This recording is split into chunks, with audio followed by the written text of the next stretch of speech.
तर आपल्यासोबत या चित्रपटामध्ये अत्यंत महत्त्वाची भूमिका केलेली आहे असे अतुलजी कुडले सर आपल्यासोबत आहेत.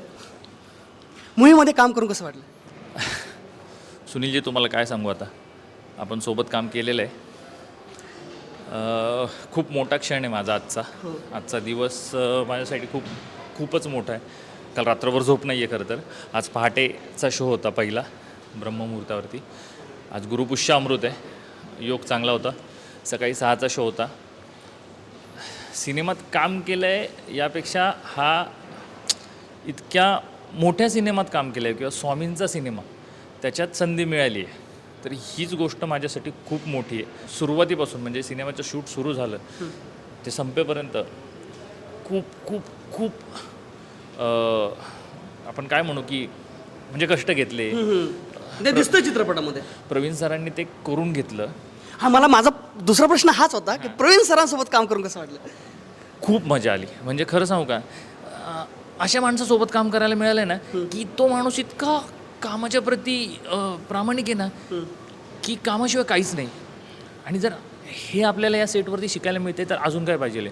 म्हणजे मी अतिशयोक्ती नाही करत आहे, हे डोळ्यांनी पाहिलं आहे मी. एकतर खूप दूरदृष्टी आहे त्या माणसाला, सगळं माहिती आहे. स्क्रिप्ट वगैरे हे सगळं तिथं सेटच्या वेळेस कळतं आम्हाला किंवा डायलॉग मिळतात, तर ते त्यांना माहिती असतं कुठं काय होणार आहे काय नाही. ते सगळ्या गोष्टी ते तिथल्या तिथे जरी सांगत असल्या, बऱ्याच शिव्या खाल्ल्या. माझा एक पॉडकास्टमध्ये आहे पण म्हणजे राजश्रीला ते तसं त्यांनी हेडलाईन दिली सर पण बोलतात.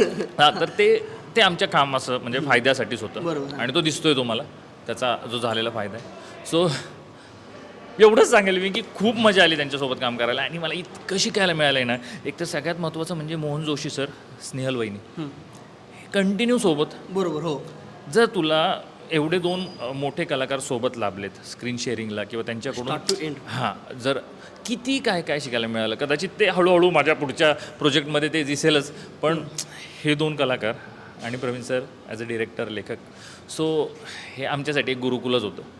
सो मजा आली, खूप काही शिकलो आहे. आणि या शिकण्यातूनच मी नक्कीच आव्हान करेल खरं तर तुम्हाला. सिनेमा आज 21 तारखेला रिलीज झाला आहे, तर तुम्ही प्लीज प्लीज प्लीज आवर्जून सिनेमागृहात जाऊन हा सिनेमा बघाल आणि तुम्हाला नक्कीच हा सिनेमा खूप आनंद देईल. खूप खूप खूप खूप महत्त्वाचं आहे हे सगळं जे घडतं आहे ते. आजचे 21 तारखेचे सगळे शो हाऊसफुल आहेत, सगळे पुण्यातले तरी.